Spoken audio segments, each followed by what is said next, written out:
to The Insomniac Show with Nicolette and Brian. We'll get real deep with you, educating, inspiring, and solving problems with some of the most inspirational humans on the planet. Buckle up and come on the journey. I'm excited. All right, guys, I'm Nicolette, and today Brian and I are here with Jeremy Norrie. He's a producer, and he's here to talk to us about film and some of his projects, and we're going to have some fun, I have a feeling. So thank you so much for joining us, Jeremy. We appreciate your time. Thank you for having me. I appreciate the opportunity. So why don't you kick us off by telling us a little bit about yourself and your journey to film production? Sure. Well, it could be a long story. I'll try and give you the gist of it. It's Spark Notes version. yeah, exactly. I was in the cannabis industry for quite a while, and one of the last things I was doing in there was an event series where we were going and having competitions and concerts and things like that. And we noticed right away that it was a really special thing that we were doing. It was different and it was really kind of clicking with a lot of the people in the community, touched on passion and it was more than just, an opportunity to make money. This was something really good. And I wanted to document it. So we started filming some of the events. And it was an expensive process, but the quality of what we were getting was really good. And I thought, we need to do something more than just make some highlight videos with this. Let's see if we can make maybe a documentary or some sort of a full-on story. I've always been into film. I did some dabbling when I was a kid, making films that were fun, just for me, basically. And then later on, I got kind of more serious about it when I was doing this event. So we started the process, and 8 years later, in maybe 2 months, that project is going to finally be finished. Wow. So yeah, it was a learning process. I really got my feet wet, kind of an unconventional way in filmmaking. I didn't go to film school to do this. This was a crash course, and I learned a lot. And now in that process, I met the people that I work with. And so there were a lot of doors that were difficult to open. And when you have a film that's made, getting it distributed seems like it's going to be an easier thing than it ends up being. And a lot of it is just kind of it's like a brotherhood. They don't talk to people they don't know. They don't accept projects from certain places. So it was really tough to kind of get where I was trying to go. A lot of the people that I talked to had said they could open those doors, and then it ended up not being that way. So I eventually met these people that were authentically in the filmmaking industry through a friend of a friend of a friend. It was very difficult to meet them, but I finally did. And when we first started that, they, told me what was wrong with my project, but they saw potential in it. And so I kind of got the ball rolling there. And then later on, the guy I'd met introduced me to my partner, who is the other producer, and he does the majority of the work on our documentaries. And he was making low-budget horror movies, and he was moving from that to making low-budget documentaries. Right. And so we kind of met because he was having a little bit of trouble finding topics and really getting the ball rolling with making these documentaries in a potentially financially profitable way. Right. So he heard that I was in the cannabis industry, and I had some other cannabis projects that I wanted to do that were related to the medical cannabis part of the community. And so he said, let's do it. We started, my first 3 projects were cannabis and cancer, about cannabis and cancer, and then cannabis and your doctor. They're all just kind of medical themed documentaries. Specifically, Cannabis versus Cancer gives you kind of a recipe on how to fight this with cannabis. One of the things I noticed in a lot of the other projects is they never tell you that. They're always like, hey, good news, cannabis can help you with this problem or with that problem. They don't get into specifically how you're supposed to use it. So we wanted to do that. We were able to do that. And we did the other about cannabis and cancer, and that there was some cancer related stories, but there were also other medical related stories where one of the people is using it for her husband who has dementia, and it's extremely effective in helping this person. That was so polar. You would think, oh, this person has like mental problems with like brain trouble. Cannabis is not going to make it clear, you know? So yeah, that all worked out really good. And then from there, he started telling me other topics that were popular that could be financially profitable. And I'm into all kinds of stuff. Well, I mean, we saw aliens and Bigfoot. I mean, so you're in. So you're going to ask you, how do where do you come? Are these passion projects as well? They definitely are passion projects, right? But we're kind of trying to steer them in the way that they could be profitable projects too. So we went directly from cannabis and cancer, very serious, you know, heart-wrenching stories, to Bigfoot, and then right. And then from there, we kind of came back around where I've done like martial arts, and it's like got this really tragic bullying story involved with it. Mindfulness, where you're like really trying to help people that are having a problem with depression and anxiety, all kinds of things, you know. But Bigfoot and aliens, I'm into it. You know, I grew up watching all the shows. You know? I'm sorry, it's a little frustrating though, because when you watch like Finding Bigfoot, they never actually find Bigfoot. It's a little frustrating. That's kind of where we came at it. Like our perspective was, I watch all these shows, and watching the shows, you're kind of like, okay, fact checking. This seems like it could be real. This seems like it's a storyline. And what? And they're always like, here's a Bigfoot turd, right? And it just winds up being a bear turd or whatever. Anyway, you know, it's like, come on. and quite often it's misrepresented, where they'll be like, we found this hair and it's from an undiscovered species. Right. And if you do the research, you kind of feel, oh no, it ended up being a bear. Yeah. So a lot of it is just kind of like trying to go through all this evidence and see what's real evidence and what's like nonsense evidence. Right. And a lot of it is real. So that's the part where you're like, oh yeah, I guess they did discover a hobbit-sized person that was a mythical story, and we have those fossils, and that's a real thing. Then there's we're starting to find out there's the Denisovians, I believe it was. That's like not a Neanderthal, not a human, something else that was around at that time. So, and the other thing that I thought was really profound was I had no idea how many things are newly discovered every year. I thought going into it, I'm like, yeah, sure. Sometimes I'm sure they find an animal, like maybe once every few years or something like that.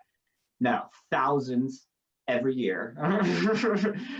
It's crazy. So the chances are pretty high. And then you have people like Jane Goodall, who's like, it's pretty likely, you know.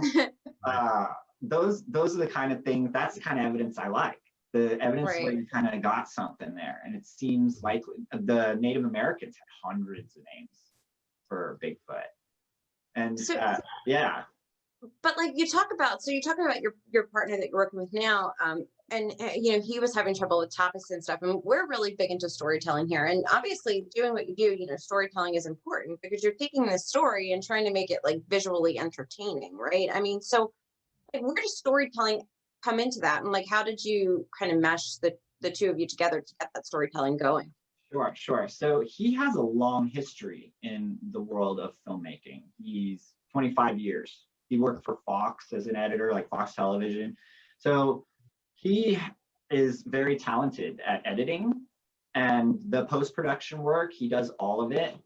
What I do now, he kind of taught me also, like, so originally we were doing these shoots together, but I now do all the camera work. I set up the camera, I set up the sound, I set up the lighting, I do all the interviews, write all the questions. I, for the most part, line up all the interviewees. So I do the large majority of the actual, like, the bulk that we use to make the film, but he is the real artist, in my opinion. Like you said, storytelling is a difficult thing. And sometimes I'm doing these interviews and I'm just really a thorough interviewer, and I'm curious. I'm able to get people to say a lot of stuff that I want them to say, and in ways that will be useful for the story. And I'm also honest. I want to know both sides. If somebody says something that I agree with, great. But I'll also ask questions that maybe I wouldn't agree with their perspective. So I just kind of present to him this palette of all these different colors, right? And he's the painter, and he just kind of paints this beautiful picture out of the whole thing. And sometimes I've watched the raw material and be like, I don't know. And even he's yeah, this is not working. And then all of a sudden, like, we just released a female pro wrestling documentary. And for a few weeks there, it was not looking good. He was very like concerned that he couldn't make some sort of good story out of this, that it wasn't going to be great. And then eventually I got like this rough from him, and he wasn't happy with it, but it was like a little bulkier than it could be. And I watched it and I thought it was great because I'm a wrestling fan. So I started to point out the things that I liked, things that I thought were really good. And then bam, this documentary that we finished, I think, is one of our best. So it's funny how that kind of turns around. And even some of our most financially successful projects, in the end, he presents the project to me. I watch it. I'm like, yeah, I think it's good. You know, we'll see what happens. And then all of a sudden, that one turns out to be really it's all that weird stuff that does the best. The Bigfoot. But the aliens. All that stuff is great. So you mentioned wrestling. You mentioned martial arts bullying. Are either one of you guys a martial artist? Just curious. So I going further back in my story. So kind of to go really deep, before I did filmmaking, before I was in the cannabis industry, I was a fan of mixed martial arts, UFC. It wasn't even called mixed martial arts then. It was just UFC, right? Or no holds barred a lot of times. And it was, when I was into it, it was right before it got banned from television and the whole thing. And so I lost track of it for a while. And then I met a friend who was training, and he was doing jiu-jitsu, and he was like, he came and told me, he's like, I'm gonna do fights. I'm gonna be a cage fighter. I thought it was crazy at that time. And so I slowly started watching shows with him again. He was showing me stuff from Japan, and I got just so into it. I became fascinated. I looked it up. I got a lot of knowledge in comparison to a lot of the people. And the websites were fairly new in some of the cases. So one of the websites contacted me. They put out a thing actually and said, we're looking for writers. I contacted them. I'd always done well in English class. And so they said, yeah, sure, write us some stuff. I wrote them, and then they were like, yep, you're hired. So weekly, I was writing for these MMA websites. And I wrote for MMA Weekly. I wrote for SureDog. I wrote for MMA.tv. So those are all the big ones now. Right. Yeah. I'm a Brazilian Jiu-Jitsu black belt. That's why I asked when you. Okay. Who are you under? Who's your? Grandmaster Mansour, who he's a 9th degree red belt, and he got his red belt from Helios Gracie. He awesome. If I recall correctly, he is the only person not in the Gracie family to get his red belt from Helios. Wow. Yeah, so what an achievement. Yeah. Yes. Just So knowing Helio and rolling with him, even if you're, Yeah. So I'm basically Helio like my lineage is Helio, Grandmaster Mansour, then me, because I have my black belt from Grandmaster Mansour, who's in Brazil. So right. So that's awesome. And so like I was 10th Planet Jiu-Jitsu. My teacher was Eddie Bravo. Joe Rogan was in my class. That's awesome. So I had done some stuff throughout the years, and I did some Muay Thai training. I did some MMA circuit training with Toby Greer, if you know who that is. Yep. And martial arts is a thing that I love, and I got the opportunity to kind of do a story on one of my friends who was a martial artist, and through that, we kind of got other stories, and it became more than just a martial arts movie. You know, when you watch it, the stories are more about how martial arts helped them overcome these huge difficulties in their life that were just totally unrelated to like being a professional fighter, you know? Mm-hmm. So the one bullying story is really important because this girl, she was like a track star, did basketball and things like that. And she got attacked by these like 8 other girls and jumped, you know, and it was a racially motivated thing. It was terrible. And like similar races, you know, like, so like really, really a terrible story. And she was traumatized for a long time from that. And then eventually she overcome it through like first, I think it was pro wrestling that she got an acting job doing that. And then she kind of did jujitsu. And from there it was, you know, a healed situation. Now she teaches women and children jujitsu and, you know, self-defense techniques, Muay Thai, and that kind of stuff. It's this incredible story. So here's what I want to know, because we've spoken to a few, I mean, it seems like we have a lot of really creative people on the show that kind of teach themselves things, right? We've had, you know, photographers who are self-taught and other, you know, people who didn't even, you know, finish school, and they're running these wonderful companies and they're very successful. So you're a self-taught producer in a sense. Oh yeah, absolutely. Yeah. So like I've watched YouTube videos, and yeah, that's how I've learned basically how to do what I do. And of course, I apprenticed essentially. I had somebody who was authentically in the film industry, working for major companies that knew what they were doing, and just was open-minded enough to kind of be honest with me. And like, it can be this way, it can be that way. It's better to be this way, but it's not a cut and dry situation. So it's almost like, I mean, I guess my question is, what do you think the pros and cons are then of your approach as opposed to going to film school and doing that whole thing? Sure. That's actually a question a lot of people ask me. And I think that there's huge blessings from doing it the traditional way. Oftentimes I think I need to go and do some classes and learn, you know, more professional stuff like that. So the difficulty though is you're in the pool with a huge amount of people. Opportunities are more difficult to get, you know, and you're kind of in a mirror in a situation where you're all kind of looking at each other, but thinking outside the box, and a lot of that kind of like freedom you learn kind of, it's similar to a lot of other things. You learn kind of to stay within the box. This is how you're supposed to do it. You go this way. If you go outside, you're going to fail. So people are less willing to try things that they're taught, oh, that's incorrect filmmaking. You know, that's, you know, not the way that you do it. Doing it the way I did it, also difficult. But there is the freedom of being able to just kind of do whatever you want. And that's independent filmmaking in general, you know? So when you do start working for these bigger companies and you have this like financial obligation to other people, sometimes they can control your project and they can say, we want it to be this way. A lot of times you'll hear about TV shows where like creating drama in the show. Like, this is a fake storyline, do this, do that, so that it's more exciting for the audience. And in independent filmmaking, you don't have to do any of that. You know, of course, maybe you won't make as much money. That's the crutch. Like, okay, well, if I don't create this storyline, this fake thing, maybe not as many people will watch it and I won't get as much money. But that is where integrity as a filmmaker comes in, and artistry. You know, you're still an artist. This is film, but you have a creative process. And so you decide the story that you're going to tell, and how honest are you going to be about that story. And all of that stuff is really interesting.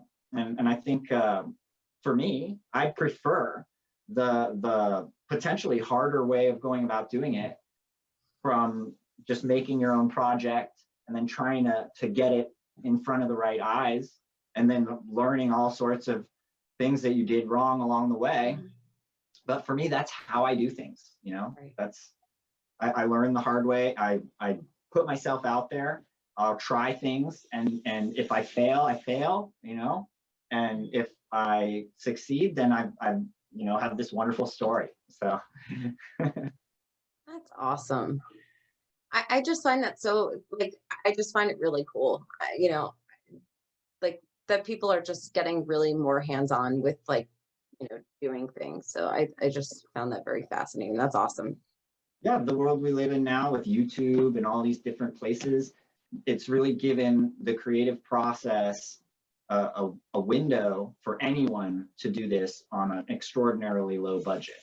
So children are making stuff and putting it Right. out there.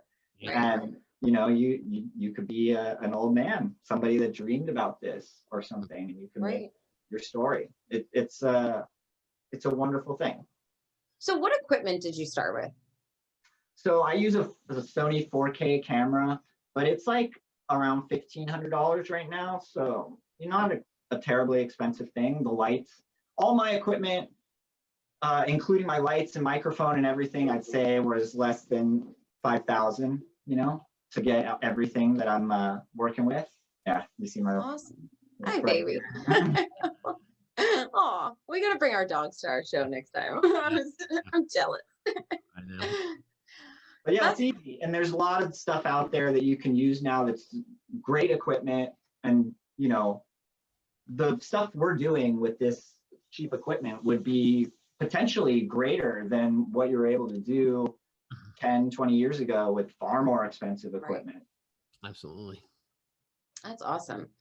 All right. So here's my and the tools out there too to edit Right. are so much more accessible now. Now there's apps. You literally Right. have like a free thing on your phone you can do. Mhm. Is there anything? Well, your partner does a lot of that editing. Oh correct? yeah. And he does it all with like the traditional. I think he uses Pro Tools or one of those traditional programs. That's awesome. That's really cool. I think that's really inspirational for people to understand that like you can bring your dream to life. Doesn't have to cost a fortune. You can do it perhaps the harder way, but your way. And I think that's really awesome. So my last question. Theatrical stuff too. Like we're making documentaries, which are far more easy to make than theatrical. But like he was making horror movies for pretty low budgets. Mhm. So I think that's awesome. So you've got horror and cannabis and documentary. Bigfoot all together. How do you got to find a way to marry those? yeah. Well, that's where the exactly. And aliens martial came art, in. Bigfoot, martial art as a Right. That's where the aliens come in. Come on. We just did a Bigfoot and aliens documentary, but it's not about Bigfoot or aliens. It's about the people that study these things that are passionate about these subjects. That's a really cool approach. Mhm. Well, okay. So I said I had one question, but I have two last questions. So of course we've got to ask, who's your favorite director of all time? Ooh. So I have a couple weird ones. I'm forgetting who directed the Requiem for a Dream. Mm. That's one of my favorite directors. And then Gaspar Noé, who's very lesser known. He made a movie called Irreversible and some other movies, but those are like my obscure kind of directors that I like. And then I like James Cameron. I like Steven Spielberg. I like these guys, Your traditional guys, right? Who's the best? It's Martin Scorsese. I mean, these are great. The products that they're making, they're fantastic. I'm just such a big fan of film. I don't know that I even have a favorite movie, So, Right. Yeah.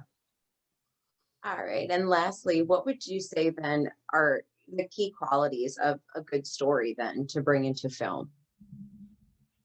So what we look for in a documentary is a personal connection, right? And I tend to focus on adversity. I'm a underdog guy. I like to see people come from the bottom, face a hurdle and then overcome it and end up in a good place. So most of our stories have that. There's some sort of personal human connection where, it might not be the exact thing, but you can identify with what the person is going through and kind of the way that they're struggling. And then, you might identify with how they've overcome it, or it might be something that's inspirational to you. There may be a way for you to overcome something that you're troubled with. I think that's important as well. Absolutely. Well, Jeremy, what are you working on right now? What can we check out? What can our Good ones. Yeah, so we're doing a psychedelic medicine documentary right now. It's almost done. And we have a bullying documentary also. That's kind of very similar to the martial arts one. And then I have psychedelics and religion. I'm doing the first Black Comedy Awards. You know, Got a lot of projects coming. yeah, a lot of projects. So where can we check them out? so usually they're on Amazon Prime, or lately Fox has been picking them all up and putting it on their Tubi TV app. Mhm. And then we have Pluto TV, that's CBS's app. They put a lot of our stuff out too. But honestly, like wherever you watch streaming stuff, if you put my name in, Jeremy Nori, pretty much all my movies will come up. So like if you're on Amazon, you put my full name into the search, you'll get everything that I make. Awesome. Mhm. Awesome. We'll put a link in, we'll fill that out. We'll put a link in the description for Sure. the users to get there. And So my that's, IMDb is good too. that's good. I will include that as well for everyone. Well, Jeremy, we thank you. Thank you for your work. And that's really inspirational. We love what you're doing. So thanks so much for sharing that with us. I appreciate that. Thank you.